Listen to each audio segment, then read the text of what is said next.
Pada hari mereka memanggilku wanita miskin, mereka sama sekali tidak tahu bahwa hidupku yang sesungguhnya jauh lebih besar dari hinaan mereka. Sebelum mulai ceritanya, komen dulu kalian dari kota atau negara mana. Aku pengen tahu. Jangan lupa like, subscribe, dan aktifkan lonceng, supaya channel ini makin berkembang. Udara pagi yang biasanya terasa ringan kini justru menekan dada Ayla begitu ia melangkah keluar dari kamar. Sunyi rumah itu bukan ketenangan, melainkan jarak. Jarak yang beberapa bulan lalu tidak pernah ada antara dirinya dan Sandi. Sekarang, setiap langkah terasa seperti memasuki ruang yang bukan miliknya, seolah ia hanya tamu yang kebetulan tinggal lebih lama dari yang seharusnya. Ayla merapikan ujung daster yang sedikit kusut.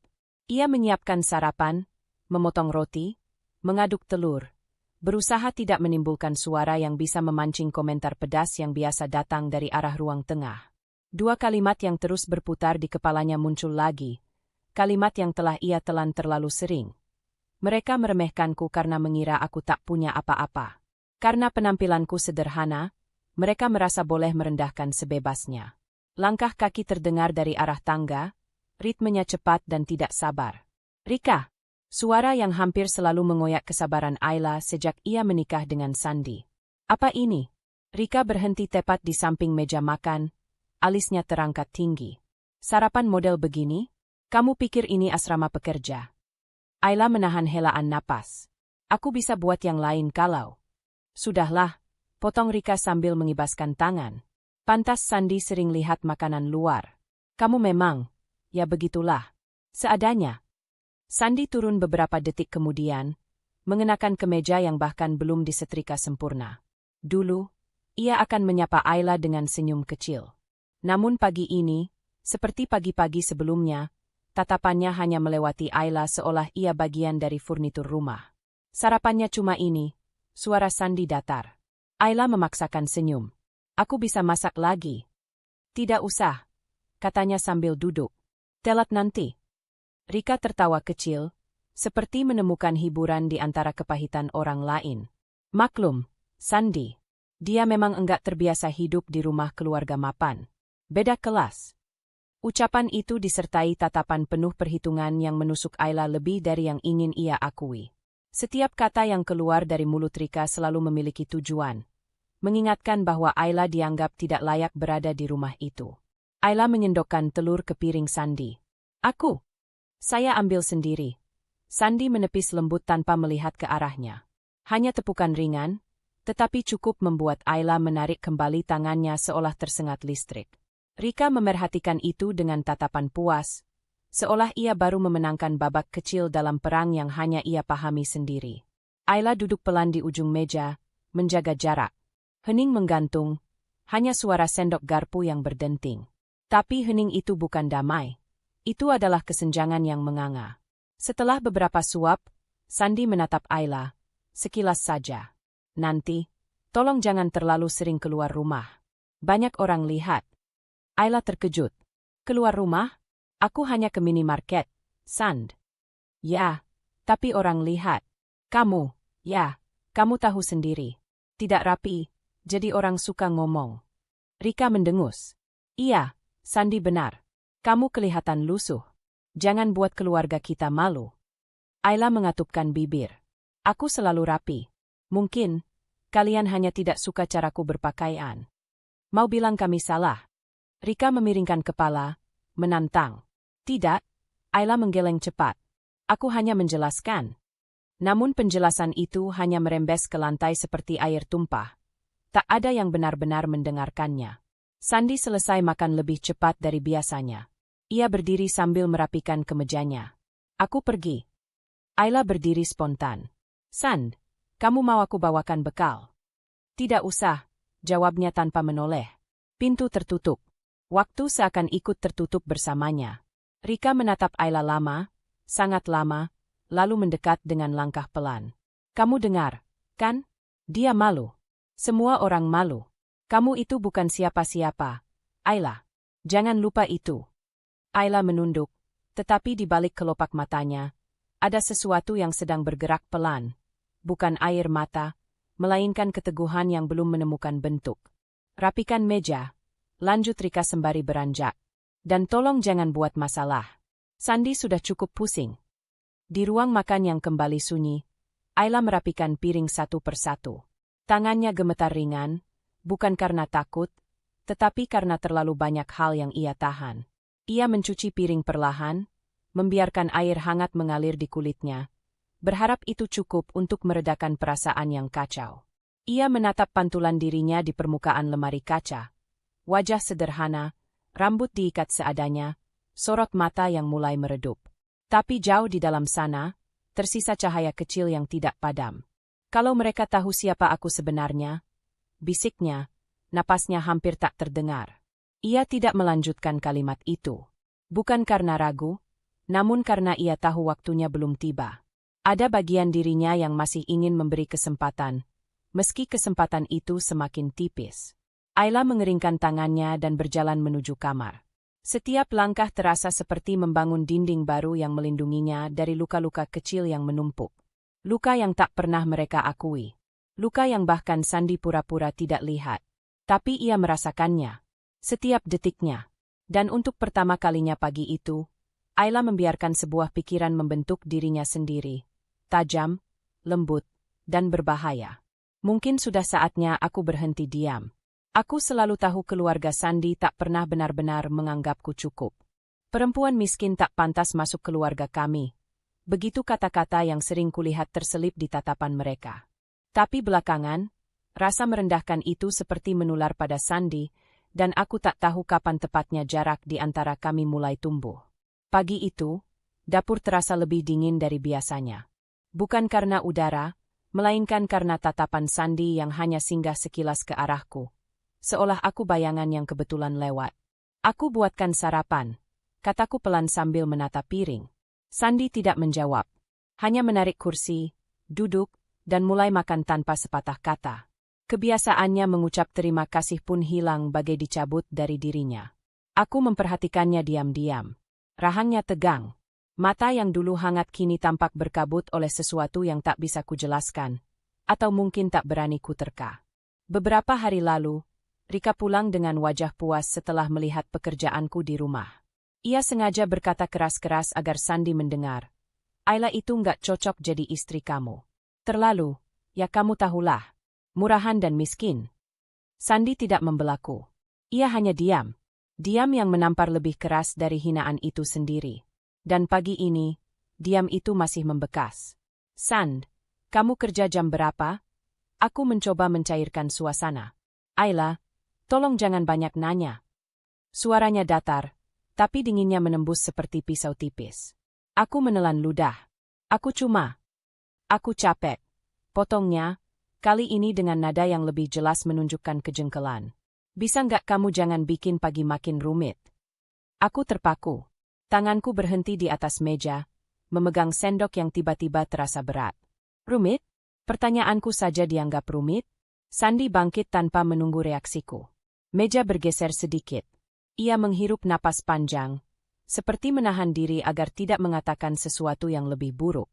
Aku berangkat dulu, katanya sambil mengambil kunci. Sand, tunggu. Tapi ia sudah menutup pintu lebih keras daripada biasanya. Keheningan setelahnya merayap perlahan, menekan dadaku. Siang itu, Rika pulang sambil tersenyum sinis. Aku sedang menjemur pakaian ketika ia mendekat, memandangku dari atas ke bawah seolah menilai kualitas barang bekas. Kasihan, gumamnya sambil melipat tangan di dada. Sandy akhir-akhir ini sering cerita lo. Katanya kamu makin nyusahin. Aku mematung. Aku nggak ngerti maksud kamu. Rika mendengus, pura-pura iba. Ayla, lihat diri kamu. Rumah ini kebesaran buat seseorang sepertimu. Kamu bahkan sering bikin Sandy malu. Aku menggenggam kain di tanganku. Nafasku terasa berat. Rika, aku nggak pernah niat bikin Sandy malu. Kataku, mencoba tetap tenang. Aku hanya jadi beban. Rika memotong, tersenyum tipis. Kamu nggak cocok sama keluarga ini. Kamu cuma numpang hidup. Kata-kata itu kembali menyayat luka yang sudah terlalu sering digoreskan. Namun kali ini berbeda, karena dari pintu ruang tamu, aku melihat Sandy berdiri. Ia mendengar semuanya. Aku menunggu, berharap ia mengatakan sesuatu, apapun, sekadar membela atau menegur Rika. Tapi ia hanya menatapku. Tatapan yang rasanya jauh, seperti melihat seseorang yang asing. Sandy, aku memanggil dengan suara nyaris bergetar. Ia melangkah pelan. Wajahnya sulit dibaca. Ayla, katanya lirih tapi dingin, jangan bikin ribut. Aku membeku. Aku sama sekali enggak. Sandy benar, sela Rika cepat. Kalau Ayla mau tinggal di sini, belajar tahan diri sedikit. Begitu saja. Sandy tidak memprotes. Tidak menyanggah. Tidak membelaku.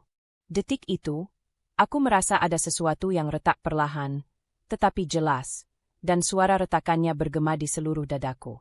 Malamnya, rumah terasa seperti ruangan asing yang tidak kukenal. Sandy duduk di sofa sambil menatap ponselnya. Cahaya layar memantul di matanya yang lagi-lagi tampak kosong. Aku mau ngomong sebentar, kataku hati-hati. Ia tidak mengangkat kepala. Besok aja. Aku pusing. Tapi ini penting. Ayla, kamu bisa enggak, jangan terus-terusan bikin masalah. Aku yang bikin masalah?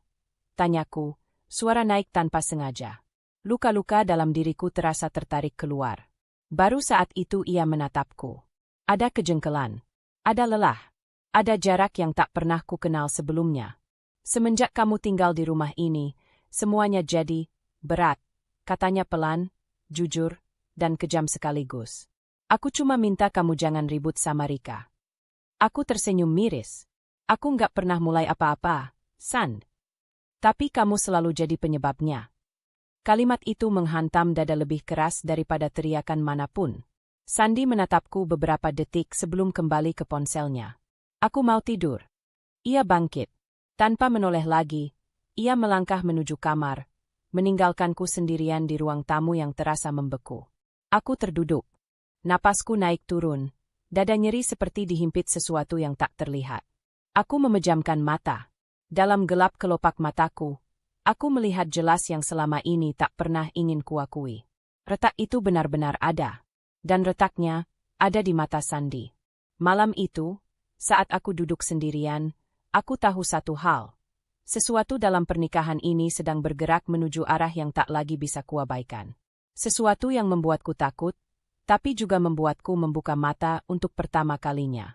Sejak awal aku tahu, aku selalu menjadi sasaran hinaan di keluarga Sandy, selalu dianggap perempuan miskin yang tak pantas duduk sejajar dengan mereka.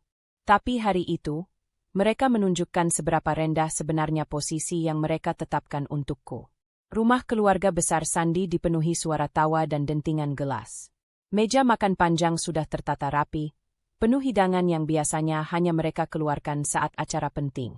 Aku berdiri di dekat pintu, mencoba menarik napas panjang agar tidak terlihat gugup. Sandy berdiri satu langkah di depanku. Ia tidak menggenggam tanganku, tidak juga melirikku. Jarak itu terasa lebih dingin daripada udara AC yang menusuk tulang. Rika, yang menjadi panitia acara itu, menghampiri kami dengan senyum penuh kemenangan. Akhirnya datang juga, katanya sambil mendekatkan wajahnya padaku. Ayla, jangan bikin malu keluarga. Ya, ini acara besar. Aku menelan ludah. Aku nggak ada niat bikin malu. Rika tertawa kecil. Niat kamu jarang berpengaruh, Ayla. Kamu itu, ya, kamu tahulah. Ia mengangkat alis, menyiratkan sesuatu yang lebih tajam dari kata-kata. Aku ingin membalas, tapi Sandy menepuk lenganku pelan, tanpa menatapku. Udahlah, katanya singkat. Kata itu saja sudah cukup membuatku mengecil. Di ruang makan, semua orang sudah duduk. Aku berjalan pelan, mencari tempat, tetapi sebelum aku menarik kursi, Rika sudah mendahului. Ayla, kamu jangan duduk di situ. Tangan Rika menahan punggung kursi. Itu tempat tamu penting. Kamu, ia melirik dari atas sampai bawah seolah menilai sesuatu yang kotor, duduk aja di ujung sana. Beberapa orang menahan senyum. Ada yang membuang wajah, tapi tidak ada yang membela. Aku memaksa tersenyum. Enggak apa. Sandy. Ia sudah duduk di tengah meja tanpa menoleh sedikit pun. Aku berjalan ke ujung meja, tempat yang bahkan tidak ada gelas air di depannya. Seolah benar-benar bukan tempat untuk seseorang yang dianggap bagian dari keluarga. Acara mulai dengan obrolan yang ramai. Tapi setiap kali ada percakapan tentang bisnis, pencapaian, atau rencana liburan mereka, tatapan orang-orang selalu melewatiku seolah aku tidak ada. Ayla, panggil Rika tiba-tiba keras, cukup keras untuk membuat semua kepala menoleh. Jantungku mencelos. Ya, Rika tersenyum, tapi ada racun tipis di baliknya. Kamu kerja apa sekarang, sih? Atau, jangan-jangan masih numpang hidup sama Sandy? Beberapa orang langsung mengerutkan dahi, sebagian tersenyum menahan tawa. Aku menarik napas, berusaha tidak goyah. Aku bantu Sandy di rumah. Ah, Rika menjentikkan jari. Asisten rumah tangga gratis. Ya. Ruangan mendadak pecah oleh tawa kecil yang bertebaran seperti serpihan kaca menusuk telingaku. Aku menggenggam piring erat-erat. Rika, tolong jaga bicara. Kita di depan keluarga besar. Makanya aku tanya baik-baik. Rika membungkuk sedikit ke arahku. Atau kamu marah karena kuungkap kenyataan? Tatapanku beralih ke Sandy. Ia duduk, menatap ke piringnya, tak mengatakan apa-apa. Bahkan ketika semua orang menoleh kepadanya seakan menunggu reaksi, ia tetap diam. Sandy, panggilku pelan, tolong bilang sesuatu. Ia hanya menghela napas, lirih. Ayla, jangan besar-besarin. Kita lagi makan. Kalimat itu menampar lebih keras dari teriakan manapun. Rika menutupi senyumnya dengan tisu. Tuh kan, bahkan Sandy sendiri nyaman kok sama kenyataan bahwa kamu. Ya, begitu. Kali ini tawanya tidak ditahan. Aku menunduk. Rasanya kepalaku penuh suara-suara yang mengatakan bahwa aku tidak seharusnya ada di sana. Beberapa saat kemudian, ketika makanan utama disajikan, Rika kembali menegurku di depan semua orang. Ayla, katanya, jangan sentuh dulu. Tangan kamu basah habis cuci piring, kan? Takutnya rasa makanannya berubah. Aku menatap tanganku. Kering. Aku tersenyum pahit. Tanganku kering, Rika. Oh! Rika berpura-pura kaget.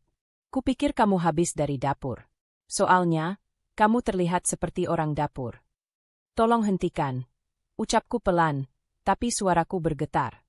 Kalau kamu nggak mau dihina, jawab Rika datar, jangan pasang tampang orang kalah. Sandy menegakkan tubuhnya sedikit, tapi lagi-lagi tanpa bicara. Ia hanya menatapku sejenak. Bukan dengan belas kasih. Bukan dengan pembelaan. Tapi dengan ekspresi seseorang yang lelah melihatku ada di sana. Saat makan selesai, aku bangkit untuk membawa piring. Kebiasaan refleks karena terbiasa diberi tugas rumah sejak kecil. Tapi sebelum aku sempat menyentuh satu piring pun, Rika sudah bersuara lantang. Ayla, jangan sentuh itu. Ia tersenyum manis palsu. Nanti dikira kamu dipekerjakan di sini. Biarkan orang-orang percaya kamu istri, bukan pembantu. Beberapa orang langsung tertawa. Aku mematung. Piring di tanganku bergetar. Sandy menatapku, tapi sekali lagi diam. Diam yang terasa seperti pengkhianatan paling pelan dan paling menyakitkan. Aku meletakkan piring itu perlahan, lalu mundur selangkah. Suara-suara di meja kembali ramai, seolah yang barusan terjadi hanya hiburan kecil. Tapi dadaku serasa sesak. Ada gumpalan panas di tenggorokan yang sulit ditelan. Di tengah keramaian itu, di antara tawa dan obrolan yang tak melibatkanku, tiba-tiba sesuatu terasa sangat jelas. Aku benar-benar sendirian. Bukan hanya di meja makan itu. Bukan hanya di acara itu. Tapi juga di pernikahan ini. Dan untuk pertama kalinya, aku mulai melihat bayangan diriku yang perlahan memudar di mata mereka. Seakan aku tak pernah dihitung sebagai siapapun sejak awal. Hinaan yang kutelan kemarin di rumah keluarga Sandy masih mengendap di kepalaku. Kata-kata Rika yang menertawakanku sebagai wanita miskin terus berputar, seakan sengaja menggoreskan luka yang tidak boleh sembuh. Tapi pagi ini, saat aku berdiri di depan cermin, aku harus mengingat siapa diriku sebenarnya. Sesuatu yang tidak satu pun dari mereka tahu. Aku merapikan blus gelap yang kututup dengan cardigan sederhana. Penampilan ini selalu kupilih agar tidak mencolok, agar tidak seorang pun curiga bahwa aku bukan perempuan yang mereka sebut numpang makan. Itu. Teleponku bergetar. Nama yang sudah kusimpan sebagai asisten kantor muncul di layar. Aku mengangkatnya. Ya, suara lelaki itu terdengar tenang dan rapi seperti biasa. Bu Ayla, laporan mingguan sudah saya kirimkan ke email pribadi Ibu. Ada 3 kontrak yang menunggu persetujuan. Baik, saya datang setengah jam lagi. Siap. Aku memasukkan ponsel ke tas. Di rumah ini, tidak ada yang perlu tahu bahwa beberapa keputusan yang kutandatangani menggerakkan puluhan karyawan dan proyek bernilai miliaran. Saat menuruni tangga, aku mendapati Rika duduk di sofa ruang tengah, menggulir ponselnya sambil menyeruput kopi. Wajahnya terangkat saat ia melihatku. Pagi, Ayla, ucapnya dengan nada terlalu manis. Aku mengangguk singkat. Pagi.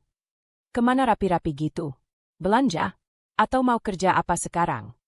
Rika mencondongkan tubuh, pura-pura tertarik. Ada urusan? Rika menaikkan alis. Urusan apa? Tanyanya cepat, seperti ingin menusuk sela-sela jawabanku. Aku tidak menjawab. Lebih aman begitu. Aku melangkah menuju pintu. Namun dari sudut mata aku melihatnya bangkit, seakan ingin memastikan kemana aku pergi. Setibanya di gedung kantor, gedung yang sebenarnya atas namaku, meski namaku tak pernah terpampang, aku langsung menuju ruang rapat kecil di lantai 2. Asistenku sudah menunggu dengan berkas-berkas tersusun rapi. Pagi, Bu, katanya sambil berdiri. Langsung saja, jawabku. Ia menyerahkan map hitam. Ini pembaruan untuk proyek ekspansi cabang selatan. Dan ini, ia memberikan dokumen lain, laporan pembiayaan terakhir. Semua data sudah diverifikasi. Aku mengangguk. Duduk. Ia duduk, lalu mulai menjelaskan grafik, angka, dan poin penting. Aku mendengarkan sambil membubuhkan tanda tangan di beberapa halaman. Kita butuh revisi timeline, ujarku setelah membaca ringkasan. Vendor yang ini terlalu lambat. Iya, Bu. Mau saya ganti atau beri mereka peringatan dulu? Kirim peringatan dulu. Kalau tetap lambat, baru kita ganti. Siap. Kami membahas beberapa keputusan strategis lain. Singkat, fokus, tidak ada basa-basi. Dunia bisnis tidak memberiku waktu untuk rapuh, dan aku menyukainya. Di sini, aku bukan perempuan yang diabaikan. Aku orang yang dipandang, didengar, dan diikuti. Setelah rapat selesai, asistenku menangkap ekspresi wajahku yang sedikit menegang. Ada masalah lain, Bu? Aku menggeleng. Hanya urusan rumah. Ia mengangguk, tidak bertanya lebih jauh. Itu salah satu alasan aku mempercayainya. Ia tahu kapan harus diam. Kami berjalan keluar ruangan menuju lorong panjang yang mengarah ke lift. Aku menyerahkan beberapa dokumen padanya. Tolong proses ini hari ini. Dan kirimkan draft final jam 4. Baik, Bu. Saya antar sampai parkiran. Aku hendak menjawab ketika sebuah bayangan muncul di ujung lorong. Rika. Ia berdiri dengan ekspresi tercengang, seperti baru saja menemukan sesuatu yang tidak seharusnya dilihat. Rambutnya terbawa angin AC, wajahnya berubah dari kaget, menjadi menilai, lalu menyimpulkan sesuatu yang jelas-jelas salah. Ayla? Panggilnya. Suaranya melengking kecil. Aku menegang sejenak. Rika, kamu ngapain di sini? Rika menatapku dari atas sampai bawah, lalu pindah menatap asistennya. Aku ikut temanku yang bekerja di gedung sebelah. Jelasnya datar. Tapi aku nggak nyangka, kamu ada di sini. Sama laki-laki. Asistenku dengan sopan sedikit menunduk. Selamat siang. Tatapan Rika berubah tajam, penuh kecurigaan yang berputar cepat. Kalian, tadi ngobrol apa? Tanyanya. Urusan kerja, jawabku singkat. Rika mengangkat tangan, seolah menghentikanku. Kerja? Kamu? Sama dia? Di gedung sebesar ini? Nada suaranya penuh sindiran. Aku tahu apa yang ia pikirkan. Dan aku tahu itu akan kemana. Aku mendekat selangkah. Tenang. Ya, urusan kerja. Urusan kerja atau... Rika memelankan suara. Urusan lain. Asistenku langsung menegakkan tubuh. Maaf, Bu Ayla, saya kembali dulu. Aku mengangguk. Ia pergi. Rika mendekat. Ayla, kamu pikir aku bodoh? Kamu bilang kamu cuma di rumah sama Sandi. Tapi ternyata kamu sering keluar, ketemu pria, pakai pakaian rapi begini. Aku menghela napas panjang. Rika, tolong jangan bikin cerita. Tapi faktanya jelas. Rika melipat tangan, senyumnya licin. Kamu berdua masuk ruangan sendirian. Keluar bareng. Dia manggil kamu, Bu. Kamu kasih perintah. Kamu tanda tangan berkas? Ini bukan hal biasa bagi orang selevel kamu, yang katanya nggak punya apa-apa. Ada jeda. Lalu Rika mendekat, membisik. Sandy harus tahu, Ayla. Tidak ada yang perlu dijelaskan. Oh, ada. Ia mundur sambil tersenyum puas. Percayalah, aku akan cari tahu apa hubungan kalian.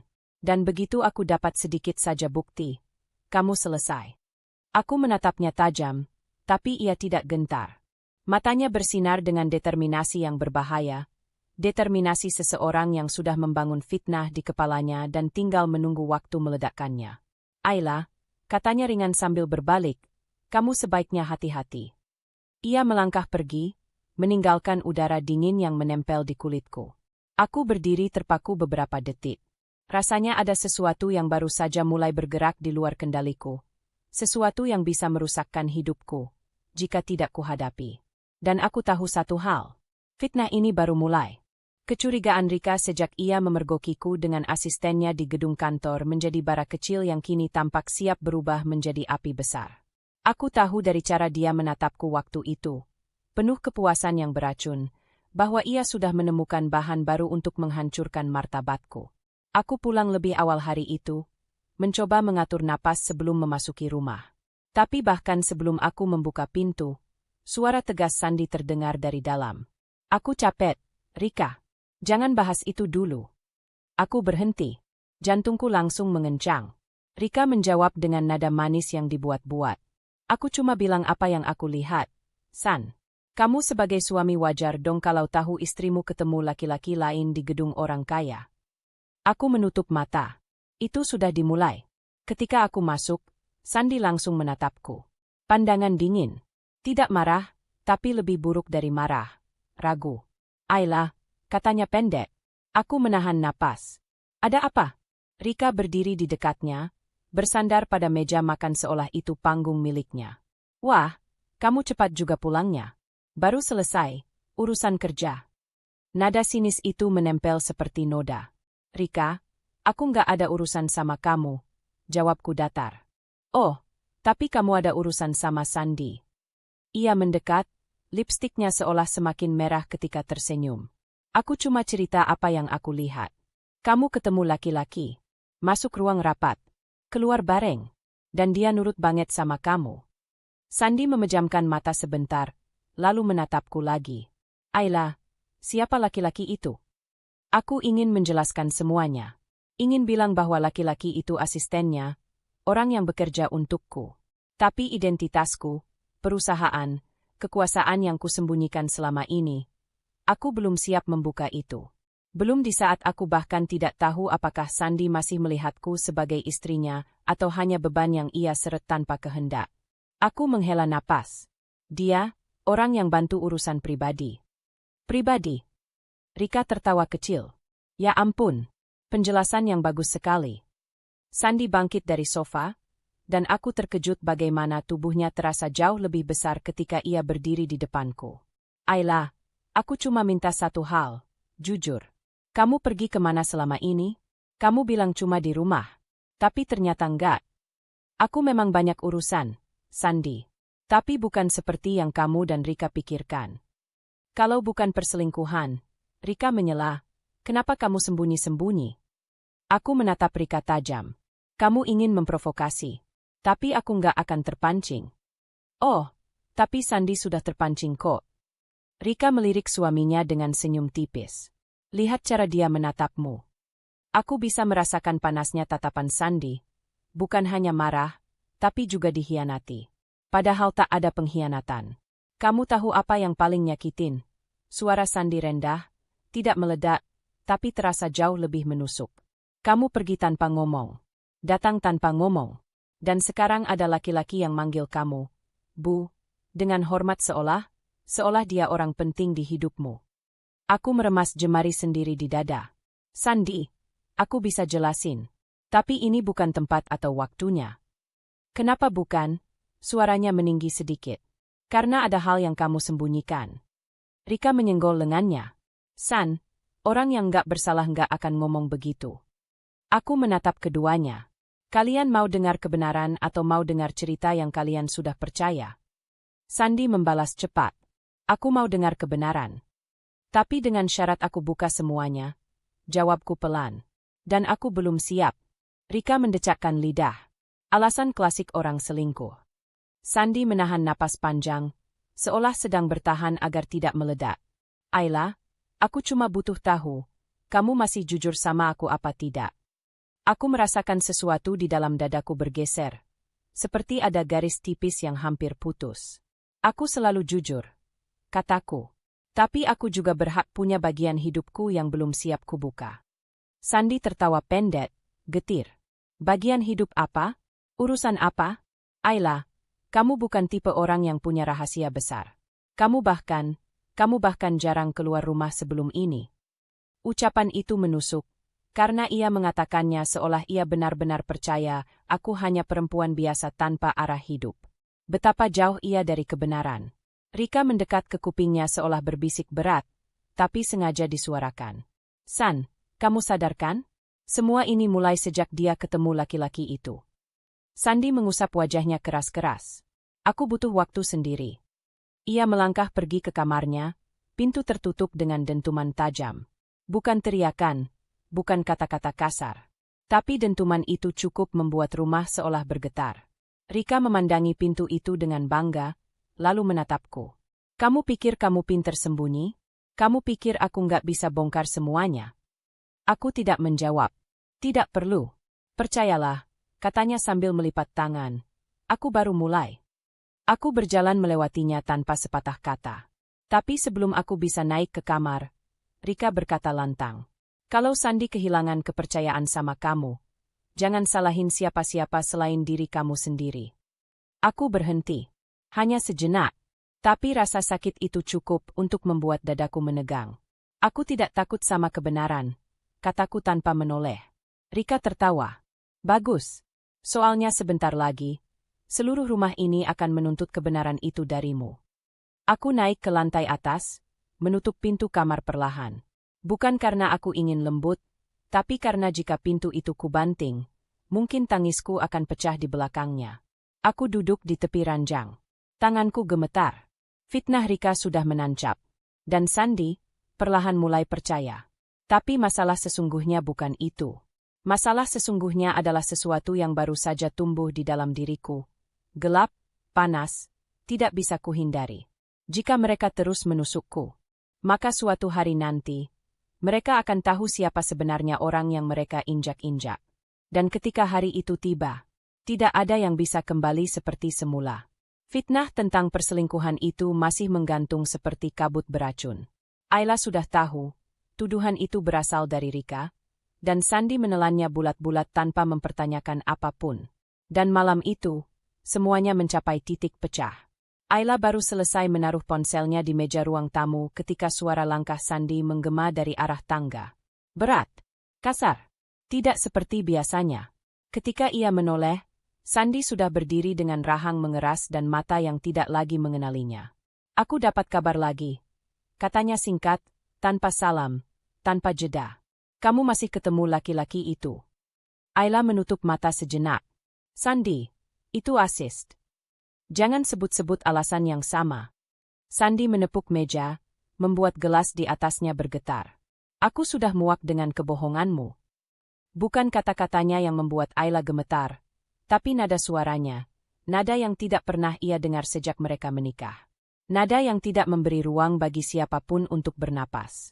Sandy, aku tidak selingkuh. Tidak ada laki-laki lain, ucap Ayla pelan tapi tegas. Fitnah itu. Fitnah. Sandy mendekat, wajahnya memanas. Semua bukti sudah ada. Kamu pergi diam-diam, kamu menerima telepon yang kamu sembunyikan, dan kamu bahkan. Dia berhenti, menghela napas penuh kemarahan yang menumpuk. Aku tidak mau dengar lagi. Ayla memijit jari-jarinya yang mulai bergetar. Kamu percaya mereka, tapi tidak percaya aku. Sandy menjawab dengan tawa pendek, tawa yang penuh sinis. Kenapa aku harus percaya seseorang yang jelas-jelas menyembunyikan sesuatu? Ayla menunduk. Ya, dia menyembunyikan sesuatu. Identitasnya sebagai pemilik perusahaan besar. Tapi bukan itu yang Sandi pikirkan. Dan itulah yang menyakitkan. Ruang tamu tiba-tiba terasa sempit. Udara seperti tertahan. Ayla mengambil napas panjang. Boleh kita bicara baik-baik? Aku jelaskan semuanya. Tidak ada yang perlu dijelaskan. Sandi berbalik ke meja samping, meraih tas Ayla yang disandarkan di kursi, lalu melemparnya ke lantai dengan kasar. Suara tas itu menghantam lantai membuat Ayla tersentak. Dompet dan beberapa dokumen jatuh berserakan. Sandi! Ayla memekik, spontan menunduk meraih barang-barangnya. Sandi tidak peduli. Ia malah menunjuk pintu. Kalau kamu mau pergi sama laki-laki itu, pergi. Sekarang. Ayla membeku. Aku tidak punya laki-laki lain. Pergi. Suara Sandi pecah sungguhan, bukan sekadar marah, tetapi penuh kepastian. Keluar dari rumah ini. Ayla menatapnya, mencari sisa-sisa suaminya, lelaki yang pernah memeluknya ketika ia menangis, yang dulu melindunginya dari hinaan keluarga. Tapi yang berdiri di depannya sekarang bukan lagi orang yang sama. Ini adalah seseorang yang telah dipenuhi racun kata-kata orang lain. Dan Rika berhasil. Ayla berdiri perlahan, meraih tasnya yang sudah terjatuh. Tangannya gemetar ketika memasukkan barang-barang yang sempat berserakan. Ia mencoba merapikan napasnya, tapi dadanya terasa seperti diremas. Sandi, tolong dengar aku sebentar saja, ujarnya. Bukan merayu, hanya meminta kesempatan. Namun Sandi bahkan tidak menoleh. Ia hanya berdiri dengan tangan terlipat, wajah tertutup dingin yang asing. Keluar. Kata itu jatuh, berat, seperti palu menentukan nasib. Ayla tidak berkata apa-apa lagi. Tidak ada gunanya. Ia menarik resleting tasnya, memeluknya, dan berjalan menuju pintu. Saat ia melewati Sandi, bayangan keduanya bertabrakan di lantai. Bayangan yang dulu menyatu, kini terpisah. Sandi menutup pintu dengan keras tepat setelah Ayla melangkah keluar. Brak! Suara itu menggema lebih keras daripada teriakan apapun. Dingin malam menyambutnya. Angin menusuk, seperti mengingatkan bahwa ia benar-benar sendirian sekarang. Tidak ada jaket, tidak ada tempat tujuan. Hanya dirinya, tas yang hampir jatuh, dan hati yang sudah terlalu sering ditempa rasa sakit. Ayla menengadah sedikit, menarik napas panjang yang goyah. Ia tidak menangis. Belum, karena di balik semua luka itu, sesuatu mulai tumbuh, pelan, teratur, seperti bara kecil yang enggan padam. Tekad, jika rumah itu sudah menolaknya, maka ia akan membangun rumahnya sendiri. Jika Sandi menuduhnya tanpa mau mendengar, maka ia akan memperlihatkan kebenarannya suatu hari nanti. Dan jika keluarga itu memandangnya rendah, maka ia akan bangkit lebih tinggi, berdiri di tempat yang bahkan tidak dapat mereka sentuh. Ayla melangkah pergi, meninggalkan pintu yang baru saja mengusirnya.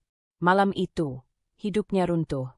Tapi pada saat yang sama, ia mulai membangunnya kembali. Dengan tangannya sendiri. Dengan jati dirinya yang sebenarnya. Dan dengan tekad yang tidak akan mereka sangka. Ayla berjalan tanpa menoleh. Malam menjadi saksi, ketika ia akhirnya memilih dirinya sendiri. Hinaan yang Ayla terima di rumah Sandi masih menempel seperti noda yang sulit hilang. Setiap kata merendahkan, setiap pandangan sinis, seolah-olah mereka yakin Ayla tidak punya apa-apa, bukan siapa-siapa. Tapi malam ketika ia diusir, justru membuka pintu menuju dunia yang selama ini ia simpan rapi. Dunia yang tidak pernah mereka bayangkan. Pagi itu, Ayla melangkah memasuki gedung kantornya dengan pakaian yang berbeda dari semalam. Elegan, rapi, tegas, tidak ada sisa air mata yang tersisa. Senyum tipis menyambar beberapa staf yang menyapanya dengan penuh hormat. Selamat pagi, Bu Ayla, sapa Mira, asistennya, yang sudah menunggunya di lobi dengan tablet di tangan. Pagi, Mira. Suara Ayla tenang, hampir datar. Agenda kita padat, ya. Ya, Bu. Rapat evaluasi divisi pemasaran, laporan keuangan kuartal, dan review kontrak dengan mitra utama. Mira berjalan cepat mengikuti langkah Ayla. Dan, ada isu kecil dari cabang Bandung, tapi bisa kita tangani. Ayla mengangguk. Tidak ada yang mengejutkan. Dunia bisnis telah menjadi napas keduanya. Tempat ia berdiri bukan sebagai istri, bukan sebagai menantu, tapi sebagai pemilik yang dipandang dengan wibawa. Langkahnya terus bergerak menuju elevator khusus direksi. Begitu pintu terbuka, semua staf yang berada di dekatnya langsung menunduk sedikit sebagai tanda hormat. Di sini, Ayla tidak pernah direndahkan. Di sini, kata-katanya diperhitungkan. Di sini, ia adalah pusat keputusan. Sesuatu di dadanya mengeras, bukan rasa bangga, lebih pada ingatan pahit bahwa Sandi dan keluarganya tidak pernah tahu sisi ini. Atau mungkin, mereka tidak pernah ingin tahu. Rapat pertama dimulai tepat pukul 9. Ruangan kaca itu terisi para manajer yang sudah menyiapkan berkas masing-masing. Begitu Ayla masuk, suara-suara langsung mereda. "Selamat pagi," ucapnya singkat sebelum duduk di kursi utama. Semua orang menjawab serempak, "Selamat pagi, Bu Ayla." Ayla menatap laporan yang diletakkan Mira di hadapannya. "Kita mulai dari pemasaran." Rian, manajer pemasaran, maju dengan presentasi. "Target kuartal ini naik 17%, Bu. Tapi kami menemukan beberapa hambatan dalam distribusi." "Solusinya?" Ayla memotong tanpa nada marah, hanya ingin langsung ke inti. "Kami usulkan menambah 2 vendor logistik." Ayla menimbang sebentar. "Tidak perlu 2. 1 vendor cukup, tapi pilih yang bisa comit jangka panjang." "Mira, minta tim procurement analisis cepat. Hari ini selesai." "Baik, Bu." Rapat berlanjut ke laporan keuangan. Divisi keuangan menjelaskan adanya deviasi anggaran. "Kenapa pos operasional naik 9% bulan ini?" Ayla menanyakan detail tanpa melihat catatan. Ia hafal struktur anggarannya di luar kepala. "Karena pergantian mesin, Bu. Tapi investasinya akan balik dalam 3 bulan." Ayla mengangguk. "Pastikan maintenance terjadwal rapi. Tidak ada lagi pembelian darurat. Kita tidak tolerir kelalaian." Setiap perintahnya tegas, padat, tidak berputar-putar. Para manajer terbiasa dengan gaya itu, dan justru mengagumi ketepatan arahannya. Ayla menutup rapat dengan keputusan final. "Kita targetkan peningkatan 20% kuartal depan. Buat timeline, lapor ke saya maksimal minggu ini." Rapat selesai. Semua berdiri, memberi hormat. Ayla merapikan berkasnya, lalu bangun. Di luar ruang rapat, Mira berjalan mendekat. "Bu, Anda terlihat lebih kuat hari ini," ujarnya hati-hati. Ayla tersenyum tipis. Kadang, manusia hanya butuh dipecahkan untuk tahu seberapa keras ia bisa membangun dirinya lagi. Mira menunduk, mengerti tanpa bertanya lebih jauh tentang kehidupan pribadi bosnya. Ayla berhenti di depan kaca besar koridor. Pantulan dirinya tampak berbeda, lebih tajam, lebih tegar. Semua emosi yang semalam mengguncangnya kini mengkristal menjadi kekuatan yang tenang. Ia menyentuh ujung blazer hitamnya. "Di sini," gumamnya pelan, "aku tidak pernah diremehkan." Siang harinya, Ayla kembali ke ruang kerjanya. Ruang itu tinggi, luas, dengan meja yang dipenuhi dokumen kontrak dan layar besar berisi grafik pertumbuhan perusahaan.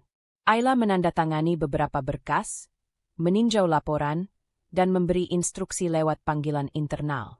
"Mira, cek ulang kontrak bagian legal. Ada pasal yang masih tidak konsisten." "Baik, Bu." Ia bekerja tanpa jeda. Pikiran yang sempat pecah semalam kini terfokus sepenuhnya. Setiap keputusan yang ia buat terasa seperti mengembalikan bagian dirinya yang sempat hilang. Ketika ia akhirnya bersandar di kursi, ponselnya berbunyi. Nomor tidak dikenal. Ayla mengerutkan dahi, tetapi tetap mengangkatnya. "Halo." Suara berat seorang staf senior dari grup mitra terdengar gugup. "Bu Ayla, mohon maaf, saya menghubungi terkait laporan baru. Ada masalah besar dengan perusahaan keluarga suami Anda." Ayla membeku, matanya menatap kosong ke layar komputer. "Masalah apa?" Suaranya merendah, tegang. "Mereka, sepertinya hampir bangkrut, Bu. Ada kegagalan proyek dan utang yang menumpuk." Ayla tidak menjawab selama beberapa detik. Bukan karena terkejut, tapi karena dunia yang ia tinggalkan semalam ternyata mulai runtuh dari arah lain. "Baik, katanya akhirnya. Kirim semua datanya pada saya. Suaranya tetap tenang, namun matanya menajam. Ada badai baru yang akan datang, dan kini Ayla berdiri di tengahnya, bukan sebagai korban, tapi sebagai seseorang yang akhirnya siap menentukan jalan ceritanya sendiri. Kepergian Ayla meninggalkan rumah itu bukan hanya mengosongkan satu kamar, tetapi juga meninggalkan ruang sunyi yang perlahan merambat ke setiap sudut keluarga Sandi. Mereka tidak menyadarinya pada awalnya. Mereka terlalu sibuk merayakan kemenangan setelah berhasil mengusir wanita yang selama ini dianggap miskin dan tidak pantas. Namun justru pada saat itulah retakan pertama muncul, retakan yang tak bisa lagi mereka abaikan. Sore itu, rumah keluarga Sandi terasa berbeda. Biasanya penuh suara langkah Rika yang sibuk mondar-mandir, atau suara Sandi yang melontarkan keluhan kecil sebelum makan malam. Tapi hari ini, kesunyian seperti menempel di udara. Sandi duduk dengan wajah kusut, menatap berkas-berkas yang baru saja dikirim dari kantor ayahnya. Beberapa grafik di halaman depan menunjukkan angka merah yang mengganas. Utang, penurunan pendapatan, kegagalan proyek, semuanya menumpuk seperti bukti kesalahan yang lama disembunyikan. Rika masuk sambil membawa ponsel, wajahnya tegang. "Kak, tadi aku dapat telepon dari salah satu vendor. Mereka nanya kapan pembayaran terakhir mau diselesaikan. Katanya sudah lewat 2 bulan. Sandi tidak mengangkat kepala. "Aku tahu." Rika berhenti, bingung. "Maksudnya, kakak tahu tapi belum dibayar." Sandi meletakkan berkas ke meja dengan keras, membuat Rika tersentak. "Karena tidak ada dana, Rika. Aku juga baru tahu beberapa jam lalu." Ekspresi Rika berubah tidak percaya. "Bagaimana bisa? Bukannya usaha keluarga kita selalu stabil?" "Dulu." Sandi mengusap wajahnya, lelah. Ternyata proyek ekspansi yang ayah dan om setujui 6 bulan lalu gagal total. Investor mundur, biaya membengkak, dan beberapa aset dijual tanpa semua keluarga tahu. Rika duduk perlahan. "Jadi, kita dalam masalah serius. Masalah besar." Sandi menatapnya tajam. "Sangat besar." Rika menggigit bibirnya. Kalau Ayla masih di sini, dia pasti panik duluan. Ucapan itu membuat Sandi mendongak. Wajahnya mengeras. "Jangan sebut nama dia," sergahnya cepat. Rika mendengus. "Aku cuma bilang fakta. Dia itu perempuan yang selalu ribut soal apapun. Sekarang kita malah lebih tenang tanpanya." Untuk pertama kali, Sandi tidak merespons dengan setuju atau anggukan cepat seperti biasanya. Ia justru diam. Diam yang membuat Rika gelisah. Malam itu, rumah begitu sunyi hingga suara jarum jam terdengar seperti pukulan. Hanya ada 2 orang di ruang makan, duduk saling berhadapan tanpa selera. Rika memainkan sendoknya dengan gelisah. "Kak, kita harus lakukan sesuatu. Ini bisa jadi bencana kalau orang lain tahu." Sandi menatap piring kosongnya. "Sebenarnya, sudah ada beberapa yang tahu." "Apa? Siapa?" "Ban, vendor, beberapa partner lama." Sandi menarik napas panjang. "Kita tidak bisa sembunyikan fakta bahwa perusahaan keluarga sedang goyah." Rika bangkit berdiri, berdecih. "Kenapa ayah tidak bilang dari dulu?" "Karena mereka pikir bisa memperbaiki sebelum meledak." Nada Sandi mulai meninggi. "Karena mereka tidak mau terlihat gagal." Rika terpaku. Sandi jarang sekali meninggikan suara kepadanya. "Kita harus cari solusi," gumam Rika lebih pelan. "Kita bisa minta bantuan." "Siapa?" Sandi langsung memotong. "Tidak ada yang mau bantu usaha yang hampir mati. Dan kita juga tidak punya siapa-siapa." Hening kembali menelan ruangan. Baru kali ini, kata-kata itu terasa begitu jujur. "Tidak punya siapa-siapa." Rika menggigit bibir. "Ayla dulu punya tabungan, kan? Atau aset? Kita bisa." Sandi langsung menatapnya, kali ini dengan amarah tajam yang seolah menahan ledakan. "Berhenti." Rahangnya mengeras. "Kita sudah mengusirnya. Dan kita tidak tahu apa-apa tentang dia." Rika memutar bola matanya. "Ya jelaslah kita tidak tahu. Dia cuma seseorang yang tetap bertahan bertahun-tahun meskipun kamu terus menghinanya." Potong Sandi lagi, nada suaranya kali ini lebih rendah dan berat. "Seseorang yang tidak pernah membalas apapun yang kamu katakan." Rika tercekat, tidak menyangka Sandi akan memihak Ayla. "Kak, Kenapa kamu bela dia sekarang? Suaranya meninggi. Sandy tidak langsung menjawab. Ia hanya melihat ke arah kursi kosong di ujung meja, kursi tempat Ayla biasa duduk. Kursi yang malam ini terasa seperti lubang. Beberapa jam kemudian, Sandy masuk ke kamar. Kamar itu terasa lebih dingin tanpa napas Ayla, tanpa langkah lembutnya, tanpa suara kecilnya saat menutup lemari. Sandy membuka laci meja rias, tempat Ayla dulu menyimpan benda-benda kecil. Di dalamnya ada beberapa barang yang tertinggal, sejumput perhiasan sederhana, gantungan kunci yang sudah usang, dan foto pernikahan mereka yang pernah ia pura-pura acuhkan. Ia mengambil foto itu, menatap wajah Ayla yang tersenyum lembut di dalam bingkai. Untuk pertama kali, sesuatu di dadanya terasa jatuh. Ayla, bisiknya pelan. Kenapa aku tidak pernah benar-benar melihatmu? Ia teringat malam ketika ia mengusir Ayla, tatapan kosong namun tegar yang ditinggalkan istrinya di ambang pintu. Tatapan yang kini menghantui setiap sudut rumah. Bayangan Ayla berjalan menjauh keluar rumah itu tiba-tiba terasa seperti luka yang baru disadari. Dan ketika Rika memanggil namanya dari luar kamar, Sandy menyadari sesuatu yang tidak pernah ia akui sebelumnya. Rumah ini terasa runtuh. Dan ia merindukan Ayla lebih dari apapun yang berani ia akui bahkan pada dirinya sendiri. Sebagai pemilik perusahaan besar, Ayla telah melewati minggu-minggu penuh rapat, negosiasi, dan keputusan penting.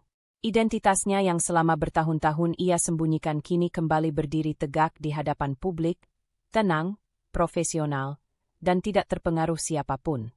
Semakin hari, dunia bisnis kembali mengakui posisinya, dan ia memegang kendali penuh atas setiap langkah.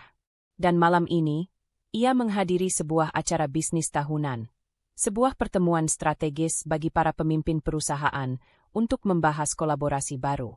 Ia datang dengan kepala tegak, meski di dadanya diam-diam masih ada bekas luka dari rumah yang telah menolaknya. Ia tidak pernah menyangka, di ruangan yang dipenuhi lampu kristal dan percakapan formal, ia akan kembali menatap sepasang mata yang pernah menghancurkannya.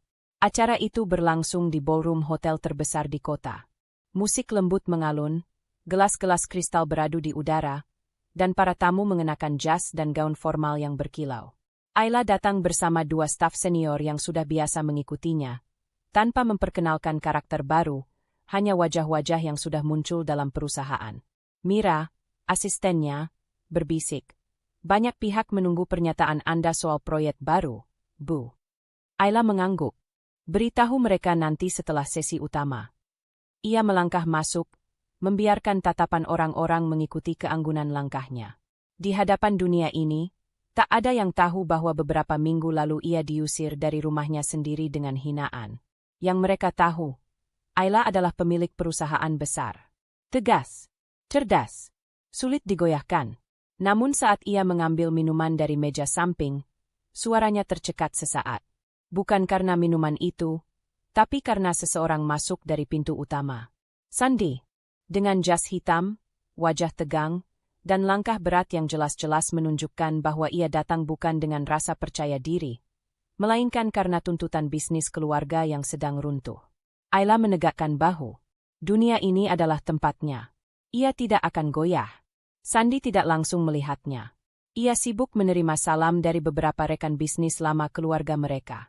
Tapi Ayla memperhatikan caranya berdiri, pundak yang merosot, tatapan yang kosong, seperti seseorang yang kehilangan arah. Ayla hendak berbalik sebelum tatapan itu akhirnya bertemu dengannya. Sandy membeku. Gelas yang sedang ia pegang bergetar sedikit di tangannya. Ayla menatapnya sebentar, tenang, netral, tanpa dendam. Tatapan yang sama sekali tidak diharapkan Sandy. Tatapan yang menusuk lebih dalam dari kemarahan manapun.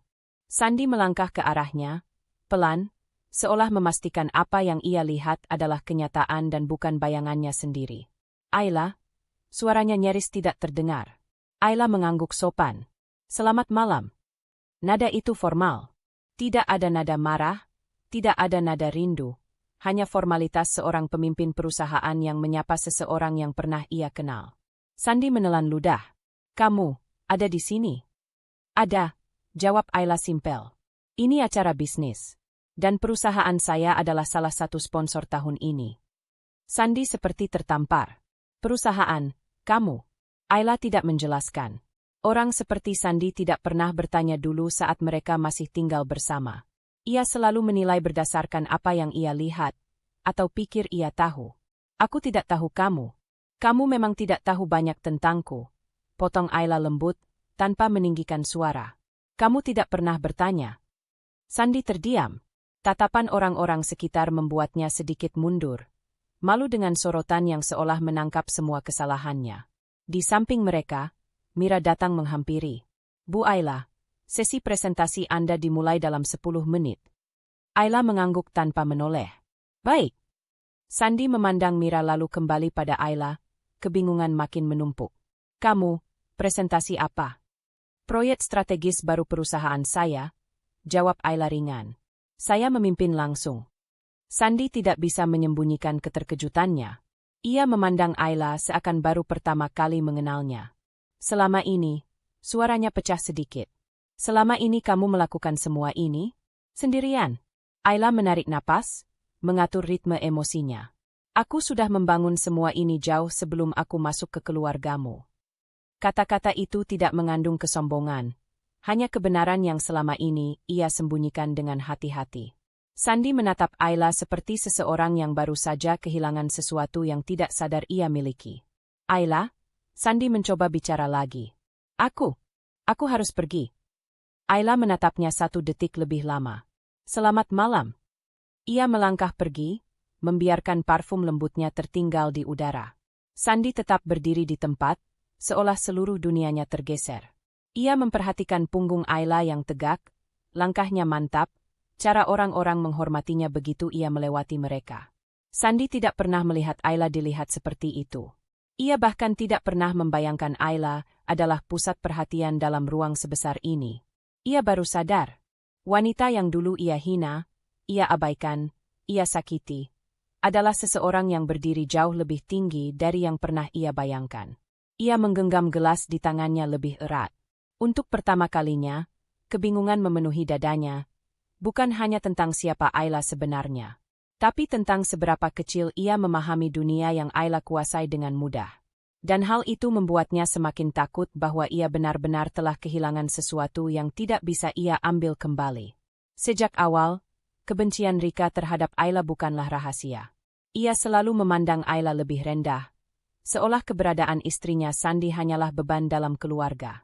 Namun setelah mendengar Sandi menceritakan pertemuan mengejutkannya dengan Ayla di acara bisnis, kebencian itu berubah menjadi sesuatu yang lebih gelap, campuran iri, terancam, dan marah karena kenyataan tak sesuai dengan apa yang selama ini ia yakini. Dan malam ini, Rika datang ke sebuah acara bisnis yang sama sekali bukan dunianya, hanya untuk satu tujuan: kembali menarik Ayla turun ke tempat yang ia pikir pantas bagi wanita itu. Ballroom hotel itu kembali dipenuhi para pelaku bisnis, media, dan investor. Ayla hadir karena dijadwalkan memberi pernyataan lanjutan mengenai proyek barunya. Ia berjalan masuk ditemani Mira, tenang, nyaris dingin. Dunia ini adalah ruang yang sepenuhnya ia kuasai, berbeda jauh dari rumah tempat ia dulu dihina. Mira berbisik. Sepertinya beberapa reporter ingin menanyakan detail kontrak terbaru.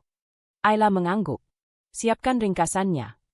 Baru ia melangkah ke arah meja utama, suara langkah lain yang sangat dikenalnya muncul dari pintu belakang ruangan. Rika, dengan pakaian yang terlalu mencolok untuk acara formal, ia masuk dengan percaya diri berlebihan, seperti seseorang yang hendak memenangkan sesuatu yang tidak pernah ia pahami. Mira menunduk sedikit ke arah Ayla. Bu, itu. Biarkan, jawab Ayla pelan, suaranya tenang namun tajam. Dia bukan ancaman di sini. Tetapi Ayla sudah tahu Rika datang bukan tanpa tujuan. Dan tujuannya selalu sama, menjatuhkan Ayla. Rika melesat mendekat begitu melihat Ayla dikerumuni beberapa tamu yang ingin berjabat tangan. Ayla! Serunya keras, sengaja menarik perhatian. Akhirnya aku ketemu juga. Beberapa kepala menoleh, termasuk beberapa petinggi perusahaan yang sedang berbincang dengan Ayla. Ayla menoleh perlahan. Rika! Nada datarnya membuat beberapa orang saling pandang, bertanya-tanya siapa wanita yang memanggil Ayla dengan begitu sembarangan. Rika tersenyum manis, senyum yang Ayla kenal terlalu baik. Senyum yang selalu datang bersama penghinaan. Kamu kelihatan capek sekali, kata Rika, Suaranya sengaja dibuat keras agar orang di sekitar mendengar. Maklumlah, ya. Dulu kan kamu biasa kerja serabutan.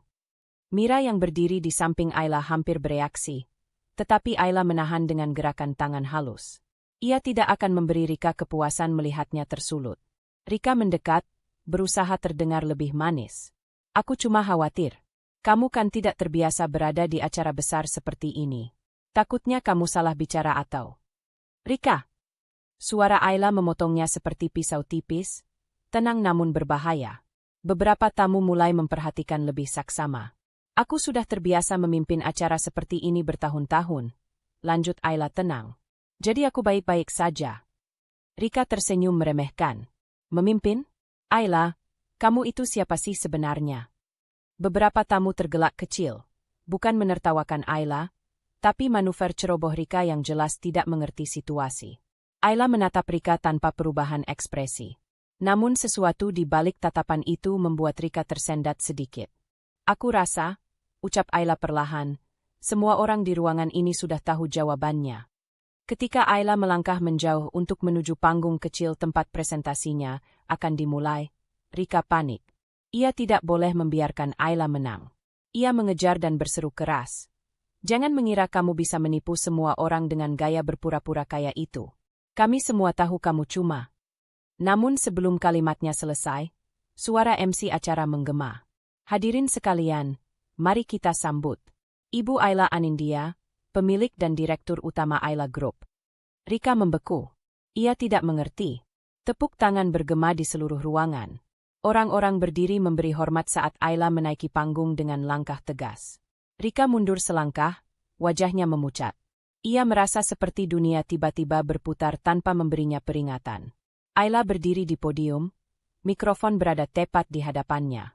Ia melihat sekilas ke arah Rika, tatapan singkat yang tidak mengandung dendam, hanya kenyataan. Terima kasih atas kesempatannya, buka Ayla. Sebagai pemilik Ayla Group, saya. Rika hampir menjatuhkan gelas di tangannya. Pemilik, Ayla? Para tamu yang tadi mendengarkan Rika berbicara meremehkan Ayla kini mulai melihat Rika dengan tatapan aneh, campuran bingung, heran, dan malu untuknya. Rika merasa kulit wajahnya panas. Ia baru sadar. Di ruangan ini, dialah yang tampak seperti orang asing yang tidak tahu apa-apa. Ketika Ayla melanjutkan presentasinya dengan suara mantap dan penjelasan detail yang membuat ruang itu hening penuh kagum, Rika mulai mundur, berusaha menghilang dari sorotan. Tapi bisik-bisik mulai terdengar. Dia siapa? Barusan dia meremehkan pemilik perusahaan. Kurang ajar sekali. Rika buru-buru berbalik dan berjalan cepat ke arah pintu. Namun sebelum keluar, ia sempat menoleh sekilas ke panggung. Ayla berdiri tegak di bawah cahaya lampu, elegan, berwibawa, dan jauh lebih besar dari semua hinaan yang dulu Rika lontarkan. Untuk pertama kalinya dalam hidupnya, Rika benar-benar merasa kecil. Dan untuk pertama kalinya pula, reaksi orang-orang tidak lagi mengangkatnya, melainkan mempermalukannya. Masalah finansial keluarga Sandi sudah bukan lagi isu baru. Sejak beberapa tahun terakhir, perusahaan mereka, sebuah usaha manufaktur yang dikelola turun-temurun, terperosok dalam kesalahan strategi, utang tertunda, dan manajemen yang mulai goyah. Sandi pernah menyebutnya sekilas saat pertemuan tak terduga dengan Ayla, meski terlihat enggan mengungkapkan lebih jauh. Namun Ayla bukan orang bodoh. Ia bisa melihat kepanikan tersembunyi di balik tutur Sandi yang sopan. Dan kini, informasi itu sampai ke meja Ayla secara resmi. Proposal kerja sama. Permohonan suntikan dana. Semua dalam dokumen tebal yang dikirimkan oleh perusahaan keluarga Sandi ke kantor pusat Ayla Group. Ayla membaca halaman pertama dengan raut yang sulit ditebak. Bukan dendam yang muncul. Hanya analisis dingin seorang pebisnis. Ayla duduk di ruang kerjanya, ruangan luas dengan panel kayu gelap, dinding kaca, dan rak-rak berisi arsip rapih. Mira berdiri di sisi kanan meja, menunggu instruksi. Ini proposal dari perusahaan keluarga Pratama, tanya Ayla tanpa mengangkat kepala. Ya, Bu. Mereka mengirim ulang revisi sesuai permintaan bagian legal. Jawab Mira. Ayla membalik halaman keuangan. Rasio kerugian 3 tahun terakhir, arus kas menurun, catatan utang menumpuk. Semua menunjukkan pola yang sama, Mereka butuh investor bukan hanya untuk bertahan, tapi untuk tetap hidup. Mira melanjutkan, hati-hati. Sepertinya mereka benar-benar bergantung pada keputusan kita. Ayla menutup berkas itu. Aku tahu. Ia menyandarkan tubuh ke kursi, jari-jarinya saling terkait. Ada jeda lama sebelum ia berbicara lagi. Jika ini dulu, Mira, sebelum semua kejadian, sebelum semua hinaan, sebelum semua perlakuan keluarga itu padaku. Ayla terdiam sejenak. Mungkin aku sudah langsung menolak tanpa membaca. Mira mengangguk pelan. Tapi sekarang berbeda. Ayla tersenyum tipis, bukan bahagia, tapi sadar. Sekarang aku tidak menilai berdasarkan perasaan. Ia berdiri dan berjalan ke arah jendela besar yang menghadap ke pusat kota. Lalu lintas berjalan seperti aliran lampu-lampu kecil. Dunia bergerak tanpa henti. Kita tidak akan pernah membiarkan bisnis ditentukan oleh dendam, ucap Ayla akhirnya. Itu membuat keputusan jadi buta. Mira memperhatikan wanita itu, sosok yang dulu dihina, diremehkan, dianggap tidak lebih dari beban. Kini Ayla berdiri dengan ketenangan seorang pemimpin besar. Ayla kembali ke meja, membuka halaman struktur kepemilikan perusahaan keluarga Sandi. Mira, catat, katanya. Mira segera mengaktifkan tablet. 1.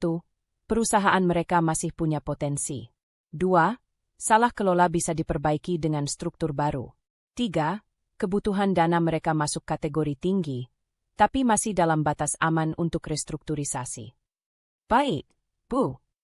Ayla mengetuk meja pelan. Pertimbangannya murni bisnis. Tidak ada hubungannya dengan siapapun di dalam keluarga itu. Termasuk Rika. Mira bertanya pelan. Ayla tersenyum kecil, senyum yang tidak menunjukkan amarah sama sekali. Rika hanya bagian dari masa lalu.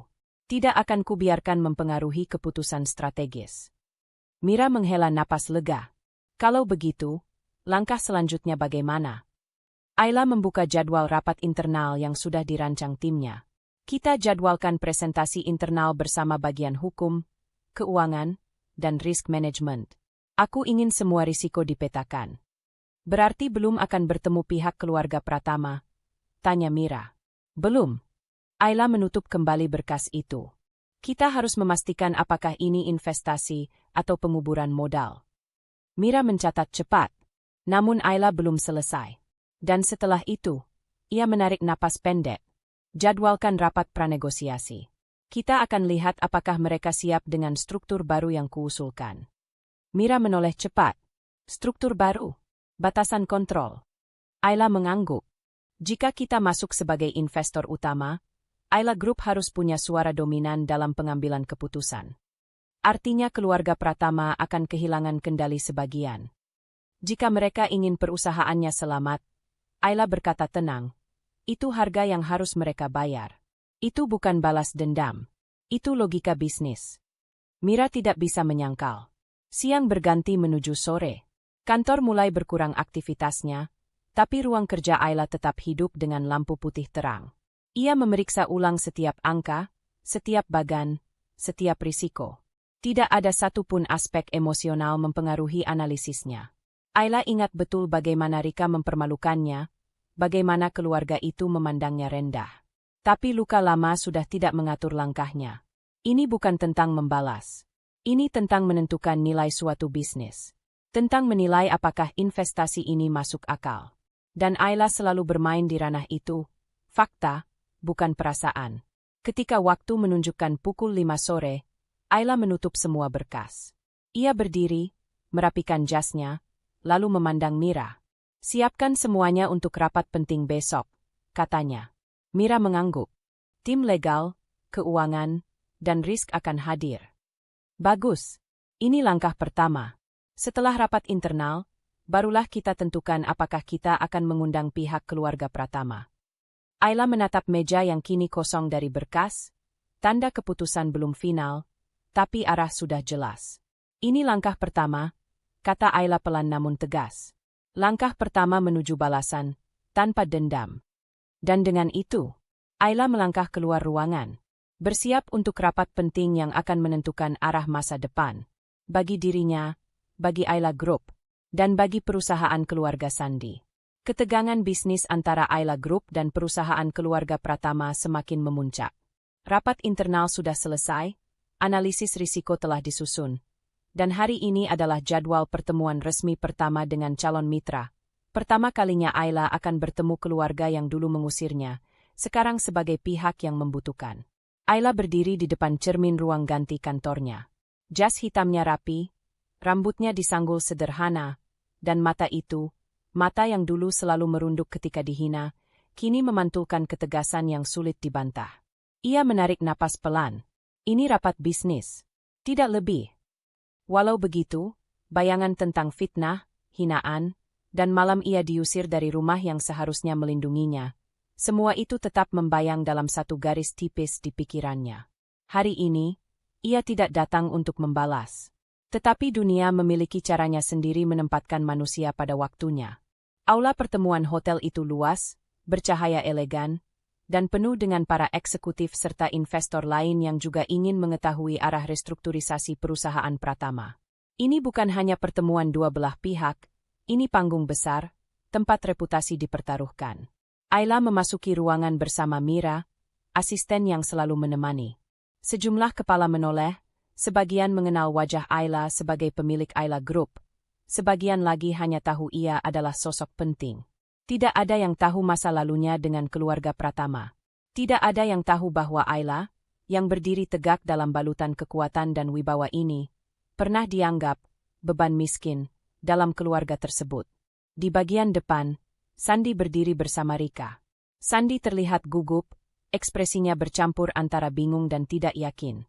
Sementara Rika tetap Rika, dengan sikap penuh penilaian seolah dunia berada di bawah sepatunya. Ketika mata Rika menangkap sosok Ayla, wajahnya langsung menegang. Tak ada salam, tak ada senyum, hanya tatapan tajam yang sangat familiar. Acara berjalan beberapa menit sementara Ayla dan timnya duduk di barisan depan. Presentasi awal disampaikan oleh Direktur Sementara Perusahaan Pratama, orang yang sudah sejak dulu ada sebelum Sandi mengambil alih sebagian besar tugas. Mereka memaparkan kerugian, potensi, strategi penyelamatan. Dan akhirnya, tibalah sesi perkenalan pihak investor.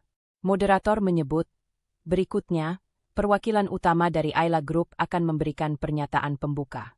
Kami persilakan. Tepat saat Ayla bangkit, Rika menyela lantang. Maaf. Suara itu menggema jelas, membuat puluhan kepala menoleh. Ayla berhenti sejenak. Sorot matanya tidak berubah, hanya sedikit lebih dingin. Rika berjalan beberapa langkah ke depan, sengaja memperlihatkan dirinya di hadapan para hadirin. Dengan senyum miring yang sangat ia kuasai, ia berkata, "Ini lucu, ya? Dari semua investor besar, kenapa yang datang harus dia?" Ruangan mulai berbisik.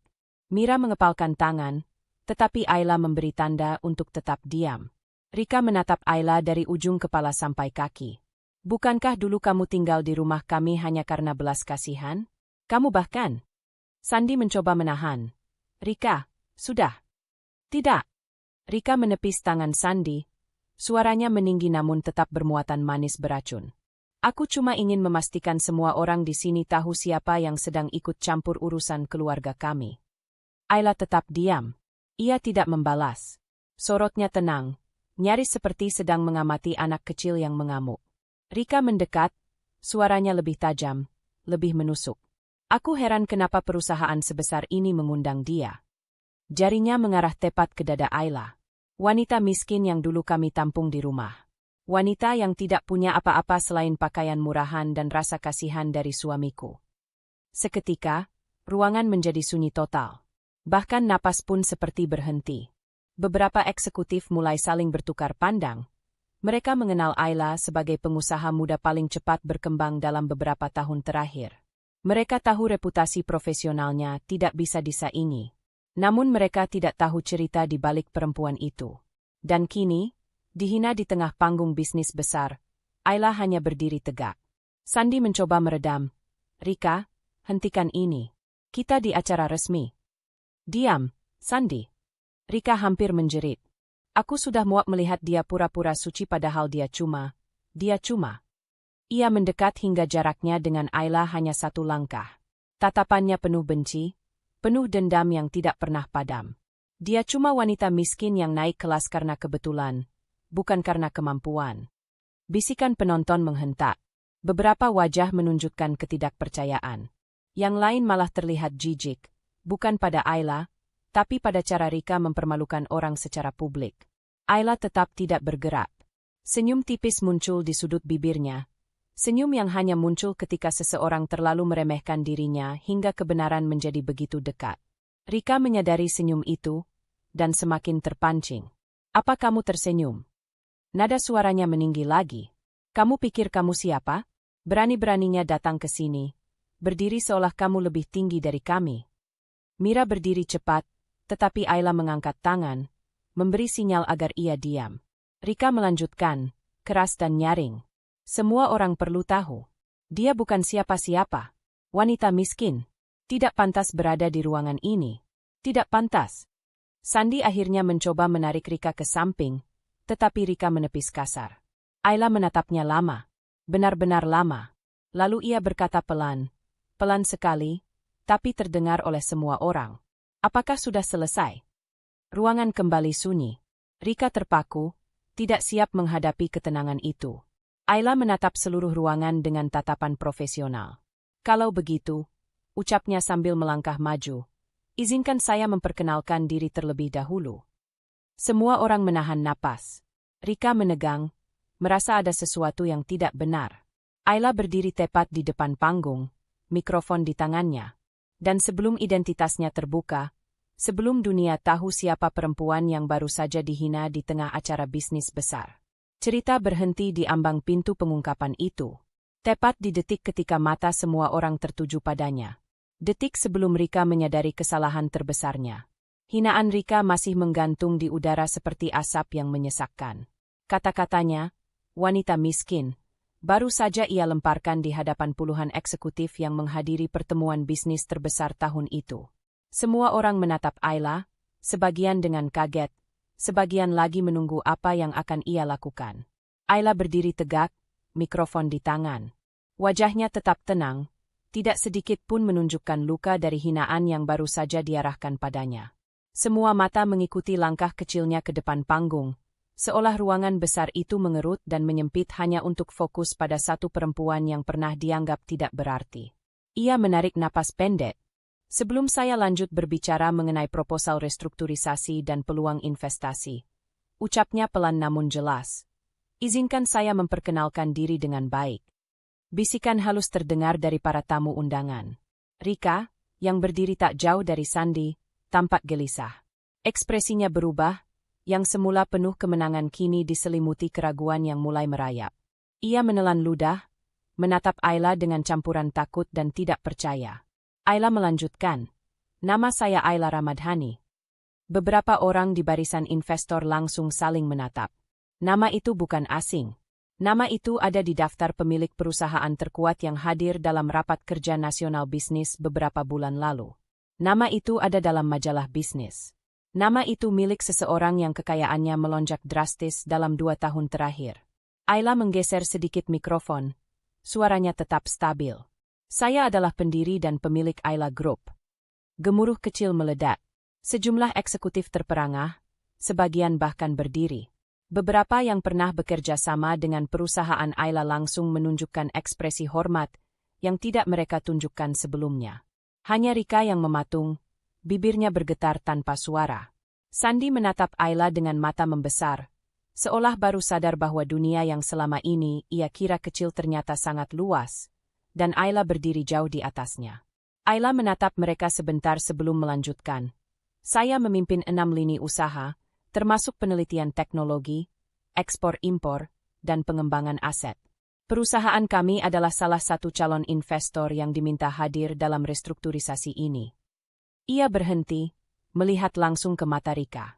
Dan ya, suaranya sedikit menajam, saya tidak datang ke sini karena belas kasihan. Rika menggeleng perlahan, seperti tidak sanggup menerima kenyataan. Tidak mungkin. Kamu tidak mungkin pemilik perusahaan itu. Katanya, suaranya pecah. Ayla mengangkat dagunya sedikit, tatapannya tetap elegan tanpa perlu meninggikan suara. Selama ini saya diam. Bukan karena saya takut. Bukan karena saya tidak punya apa-apa.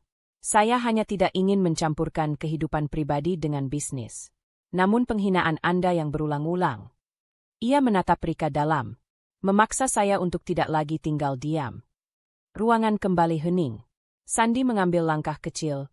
Tampak seperti ingin bicara, tapi suara tidak keluar. Jadi, semua ini, selama ini, gumamnya, nyaris tidak terdengar. Ayla menatapnya, tanpa marah, tanpa benci. Hanya ada jarak yang terasa mustahil untuk dijembatani lagi. Kamu tidak pernah benar-benar melihatku, katanya lembut. Yang kamu dan keluargamu lihat hanyalah status. Ayla kemudian kembali berbicara ke hadirin. Bapak dan ibu sekalian, saya mohon maaf atas gangguan yang tidak profesional tadi. Kami datang ke sini untuk membahas potensi kerjasama, bukan urusan pribadi. Saya siap memaparkan visi perusahaan kami untuk restrukturisasi, jika semua sudah siap. Salah satu direktur Pratama yang sejak tadi diam langsung berdiri dengan tergesa. Tentu. Silakan, Bu Ayla. Kehormatan bagi kami, sungguh. Reaksi itu meledakkan kesadaran baru bagi semua yang ada di sana. Ayla bukan hanya investor. Ia adalah penyelamat potensial perusahaan yang mereka butuhkan. Rika terlihat semakin pucat. Ia mencoba menyisipkan tubuhnya di belakang Sandy, tetapi tetap menjadi pusat perhatian buruk. Beberapa investor menatapnya dengan jijik, bukan karena Ayla, tapi karena penghinaan yang begitu bodoh dan tidak profesional. Saat Ayla mulai memaparkan presentasi, ruangan itu berubah atmosfer. Mata-mata yang tadi meremehkan kini memandang dengan hormat. Suara Ayla mengalir dengan tegas, penuh penguasaan data, membuktikan bahwa semua ini bukan sekadar citra, melainkan kemampuan nyata. Dan sementara ia berbicara, Sandy berdiri diam, tubuhnya tegang. Matanya perlahan memerah menyadari apa yang telah ia lakukan. Ia pernah punya perempuan ini, perempuan yang kini berdiri sebagai pemilik perusahaan besar, di rumahnya. Dan ia memilih mempercayai fitnah, memilih tidak melihat nilai asli Ayla. Ketika presentasi selesai, tepuk tangan keras memenuhi ruangan. Ayla hanya tersenyum tipis, tidak berlebihan. Sementara itu, Rika terjatuh di kursinya. Mulutnya terbuka tanpa suara, wajahnya hancur seketika. Semua kata yang pernah ia ucapkan berubah menjadi batu yang menimpa dirinya sendiri. Sandy mendekat, suaranya lirih. Ayla, aku. Ayla menatapnya sebentar. Tatapannya membuat Sandy tidak sanggup melanjutkan. Tidak ada kemarahan yang meledak. Yang ada hanyalah ketenangan dingin yang jauh lebih menusuk. Ini bukan tempat untuk membahas hal itu, kata Ayla pendek. Lalu ia melangkah melewati Sandy tanpa menoleh. Para eksekutif memberi jalan. Beberapa bahkan menunduk hormat. Dan ketika ia mencapai pintu keluar aula, dunia memang telah berbalik sepenuhnya. Perempuan yang selama ini disebut wanita miskin, berdiri sebagai sosok paling berpengaruh di ruangan itu. Sementara orang-orang yang dulu menghinanya, terjebak dalam kenyataan pahit yang mereka ciptakan sendiri. Hari itu, kekuatan berpindah tangan, tanpa Ayla perlu mengucapkan satu pun kata balasan. Percikan keheningan setelah pengungkapan identitas Ayla di aula hotel itu masih terasa menggema sampai ke hari berikutnya. Para investor menuliskannya sebagai momen paling mengejutkan tahun ini. Bukan hanya soal bisnis, tapi juga soal betapa mudahnya seseorang menilai tanpa tahu apa-apa. Pengingat paling jelas bahwa kemarin, Rika menghina Ayla di hadapan puluhan eksekutif, kini menjadi pecut yang menghantam balik kehidupan mereka. Ayla duduk di ruangannya, menatap layar yang menampilkan laporan terbaru. Ayla Group resmi menjadi pengendali sebagian besar keputusan restrukturisasi perusahaan keluarga Pratama. Keputusan itu tidak datang dari rasa dendam, melainkan kebutuhan bisnis. Perusahaan keluarga Sandy terlalu goyah, sementara Ayla Group memiliki sumber daya paling siap untuk menyelamatkan mereka. Namun di balik struktur laporan yang rapi, ia masih bisa merasakan jejak suara Rika yang memanggilnya wanita miskin, di depan semua orang. Satu dua kilasan itu masih muncul sebagai pengingat betapa dunia pernah meremehkannya. Tapi hari ini, bukan itu fokusnya. Fokusnya adalah konsekuensi yang tidak bisa dielakkan siapapun, terutama mereka yang pernah menempatkannya di bawah. Sementara itu, rumah keluarga Pratama terasa seperti bangunan kosong tanpa jiwa. Rika duduk di sofa, wajahnya kusut, rambutnya berantakan, dan telepon genggamnya berbunyi tanpa henti. Notifikasi dari grup keluarga, kenalan bisnis, bahkan ibu-ibu sosialita memenuhi layarnya. Semua dengan nada sama. Apa benar yang mereka bilang? Kamu menghina pemilik perusahaan itu? Bagaimana bisa kamu sebodoh itu? Rika memejamkan mata, ingin semuanya berhenti. Tapi satu nama menghantam layar paling keras. Sandi. Ia pulang lebih cepat dari biasanya.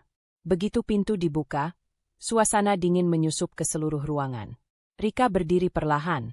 Sandi, aku bisa jelasin. Ucapnya, suaranya gemetar. Sandi memijat pelipis, wajahnya letih luar biasa. Jelaskan apa, Rika? Semua orang sudah lihat bagaimana kamu mempermalukan Ayla. Di tempat publik, di rapat bisnis. Kamu kira itu sekadar drama keluarga? Tapi, dia bikin aku marah. Dia selalu pura-pura suci, dan kamu. Berhenti. Nada suara Sandi memotong seperti pisau. Ini bukan soal siapa yang suci atau tidak. Ini soal kamu menyerang orang dengan cara yang memalukan dan tidak profesional. Rika menunduk, kedua tangannya gemetar. Aku nggak tahu dia pemilik perusahaan itu. Itu justru masalahnya. Sandi menatapnya tajam. Kamu menghina orang tanpa tahu apapun. Kamu hanya melihat status. Rika terisak. Aku cuma takut kamu pergi ke dia lagi. Saya sudah pergi. Sandi menjawab lirih, penuh penyesalan, jauh sebelum semua ini terjadi. Rika terdiam. Sandi memejamkan mata, tenggelam dalam penyesalan yang tak ia sadari selama ini. Di kantor Ayla, rapat lanjutan dimulai. Ayla memimpin tanpa ragu, membahas strategi penyelamatan perusahaan Pratama, pemangkasan biaya, restrukturisasi divisi, dan integrasi sistem dengan Ayla Group.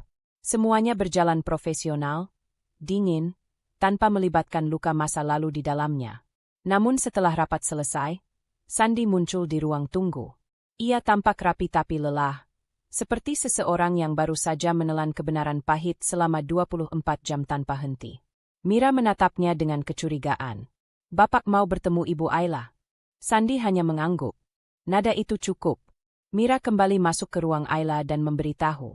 Ayla keluar beberapa detik kemudian. Langkahnya mantap, namun matanya menyimpan jarak yang sangat jelas. Sandi. Ayla mengucapkan namanya dengan datar. Tidak ada kemarahan, namun tidak juga ada kehangatan. Sandi menelan ludah. Terima kasih sudah mau menemui aku. Ayla tidak menjawab. Ia hanya berdiri diam, menunggu. Sandi menarik napas panjang, lalu mulai berbicara. Aku ingin minta maaf. Ia menunduk, suara itu teredam rasa malu yang belum pernah ia rasakan. Semua yang Rika lakukan, yang aku lakukan, cara aku percaya sama dia, cara aku memperlakukan kamu, semua itu salah. Aku sadar sekarang. Ayla tidak berubah ekspresi. Hanya sedikit anggukan kecil. Aku sudah terbiasa dengan penghinaan kalian dulu. Ucapnya jujur. Tapi kemarin, kalian menunjukkan bahwa kalian tidak sekadar meremehkanku. Kalian tidak pernah berusaha mengenal siapa aku sebenarnya. Sandi mengangkat wajahnya. Matanya memerah. Aku tahu. Dan aku salah. Aku buta, Ayla. Ayla memandangnya seperti seseorang yang pernah mencintai. Namun kini sudah berdiri terlalu jauh dari masa itu. Sandi, ucap Ayla pelan, namun tajam. Kamu tidak buta. Kamu memilih untuk tidak melihat. Hening merayap di antara mereka. Sandi mengusap wajahnya. Sekarang kami, keluarga kami, perusahaan kami semua bergantung pada keputusanmu. Ayla mengangguk pelan. Ini bisnis. Aku akan melakukan apa yang benar untuk perusahaan, bukan untuk membalas dendam. Sandi mengangguk, namun wajahnya tegang. Dan, tentang kita. Ayla menghela napas, pandangannya melembut sesaat hanya karena ingatan masa lalu. Kamu hanya datang ketika hidupmu runtuh, katanya tenang. Sementara aku membangun hidupku sendiri saat kalian mengusirku. Kata-kata itu jatuh seperti batu. Sandi terdiam, menahan perih itu. Ayla melanjutkan, aku bukan lagi perempuan yang dulu kamu hina. Dan aku tidak punya kewajiban untuk kembali. Ada jeda panjang. Jeda yang menggantung di udara seperti detik sebelum hujan besar turun. Sandi berusaha bicara, Tapi Ayla mengangkat tangan menghentikannya. Kita akan bertemu lagi, ucap Ayla akhirnya. Tapi sebagai pemilik perusahaan yang mengendalikan masa depan perusahaan keluargamu. Sandy menutup mata sesaat, menyadari betapa jauhnya ia tertinggal. Betapa dunia berputar cepat, dan ia kehilangan pijakannya. Ayla berbalik, melangkah masuk kembali ke ruangannya. Sandy hanya bisa memandang punggung itu, sosok yang dulu ia abaikan, kini menjadi seseorang yang bahkan tidak bisa ia sentuh lagi. Dan ketika pintu tertutup pelan, ketegangan emosional di antara mereka semakin tebal, menandakan bahwa fase akhir hubungan mereka, baik sebagai pasangan maupun sebagai dua manusia yang terikat oleh masa lalu, sudah semakin dekat. Tak ada yang bisa mereka elakkan lagi. Kebenaran sudah ditaruh di atas meja. Dan semuanya, Rika, Sandy, dan seluruh keluarga Pratama, harus menanggung konsekuensinya. Pengingat singkat tentang perjalanan panjangku, tentang fitnah, pengusiran, penghinaan, dan akhirnya pengungkapan jati diriku. Semua itu kini hanya tinggal bayangan yang menguatkan langkahku hari ini. Sandy, keluarganya, dan luka yang mereka tinggalkan, semuanya adalah bagian dari perjalanan yang membentukku. Aku berdiri di depan jendela ruang kerjaku. Kota masih sibuk, masih berputar dengan ritme yang tak pernah berhenti. Bedanya, kali ini aku memandangnya dengan hati yang tidak lagi terikat pada masa lalu. Rafa mengetuk pelan. Bu Ayla, jadwal rapat evaluasi sudah siap kapanpun ibu butuh. Aku mengangguk. Terima kasih, aku menyusul sebentar lagi. Ini hari pertama setelah identitasku diumumkan secara terbuka. Banyak pihak meminta klarifikasi, meminta maaf, meminta peluang baru. Dunia bisnis tiba-tiba terlihat sangat kecil dan penuh wajah yang mendadak ramah. Tapi aku tetap tenang. Aku tidak pernah berniat membalas dendam. Yang kuinginkan hanya hidup yang tidak lagi diinjak-injak. Namun ada satu hal yang belum selesai. Sandy. Aku mengizinkan pertemuan itu terjadi karena aku ingin mengakhirinya dengan caraku sendiri. Sandy datang ke ruang rapat kecil yang kupilih. Tidak glamor, tidak megah, cukup ruang sederhana yang tidak akan membuat siapapun merasa menang atau kalah secara visual. Dia berdiri kaku di depan pintu, wajahnya kusut. Ada kelelahan yang dalam, dan ada rasa sesal yang bahkan ia sendiri tidak tahu bagaimana harus diucapkan. Ayla, suaranya pelan, rapuh. Aku hanya mempersilakannya duduk. Kita bicara hari ini tanpa emosi berlebihan. Sandy. Aku tidak ingin membuang waktu. Sandy menelan ludah. Baik. Keheningan turun sebentar. Aku memberinya ruang untuk memulai, tapi tidak membiarkannya menguasai suasana. Aku tahu aku salah. Ia mulai. Aku terlalu percaya Rika. Aku terlalu sibuk membuktikan diri sampai lupa memperlakukanmu seperti manusia. Suaranya pecah. Aku menyesal. Sangat. Aku menatapnya lama. Dulu tatapan itu mungkin membuatku runtuh, tapi kini tidak lagi. Sandy, ucapku lembut tapi tegas. Penyesalanmu tidak mengubah apa yang terjadi. Ia memejamkan mata, seolah kata-kataku adalah pukulan yang sudah ia tahu akan datang. Aku tidak ingin memperbaiki hubungan kita karena bisnis, apalagi karena rasa kehilangan mendadak. Lanjutku. Kalau kau mencariku demi membuat perusahaan keluargamu selamat, kau boleh langsung pergi dari sini. Itu bukan tujuan utamaku, katanya cepat. Ayla, aku benar-benar kehilanganmu. Aku menarik napas panjang. Ada manusia di depanku. Bukan pria arogan yang dulu menghinaku, mengusirku, atau percaya fitnah buta. Tapi pengakuan itu pun tidak mengubah keputusanku. Aku menghargai kejujuranmu, kataku pelan. Tapi aku tidak bisa kembali. Sandy menunduk, bahunya jatuh seperti seseorang yang baru saja kehilangan sesuatu yang paling berharga. Apa? Sudah tidak ada sedikit pun tempat untukku. Suaranya hampir tidak terdengar. Ada jeda panjang sebelum aku menjawab. Sandy, dulu aku mencintaimu dengan cara yang bahkan membuatku lupa mencintai diriku sendiri. Aku tersenyum kecil, getir tapi kuat. Tapi sekarang aku sudah menemukan diriku. Aku sudah memilih diriku. Ia menatapku dengan mata berkaca-kaca. Kalau suatu hari, kamu butuh aku.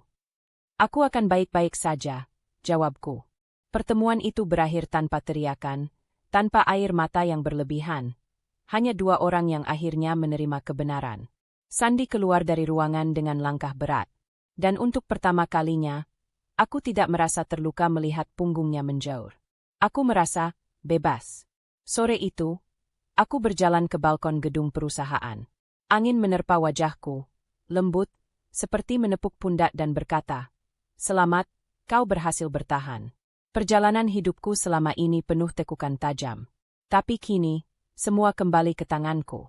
Bukan ditentukan oleh hinaan, bukan oleh fitnah, bukan oleh mereka yang meremehkanku. Rafa muncul membawa laporan. Ini dokumen final restrukturisasi, Bu Ayla. Aku menerimanya dengan senyum ringan. Baik, setelah ini, aku ingin merancang program baru untuk pengembangan staf. Sudah saatnya perusahaan ini tumbuh bersama orang-orang yang tulus. Siap, Bu. Ketika Rafa pergi, aku kembali memandang langit kota. Matahari hampir turun, menciptakan warna jingga lembut yang memantul di kaca-kaca gedung. Sebelum aku melangkah kembali ke ruanganku, aku berbisik pada diri sendiri. Mulai hari ini, aku berjalan di jalan pilihanku sendiri. Dengan tenang, dengan damai, dengan martabat. Dan untuk pertama kalinya setelah sekian lama, hatiku terasa benar-benar utuh. Dalam hidup, tidak semua orang akan melihat nilai kita pada saat pertama. Ada yang meremehkan, ada yang menuduh, ada pula yang dengan mudah meninggalkan. Tapi nilai diri bukan ditentukan oleh suara mereka, melainkan oleh keberanian kita untuk tetap berdiri, tetap berjalan, dan tetap memilih diri sendiri ketika dunia mencoba menjatuhkan. Ingatlah, martabat adalah harta yang tak bisa dibeli, dan keteguhan hati adalah kekuatan yang tak bisa dicuri. Terima kasih sudah mengikuti perjalanan ini hingga akhir. Semoga setiap langkah yang kalian ambil selalu mengarah pada versi terbaik dari diri sendiri. Sampai jumpa di cerita berikutnya. Tetap kuat, tetap lembut, dan tetap menjadi dirimu yang paling berharga. Berikut hook awal pembuka satu kalimat, tapi ditulis dalam 3 baris, padat, emosional, dan langsung menggigit. Pada hari mereka memanggilku wanita miskin, mereka sama sekali tidak tahu bahwa hidupku yang sesungguhnya jauh lebih besar dari hinaan mereka.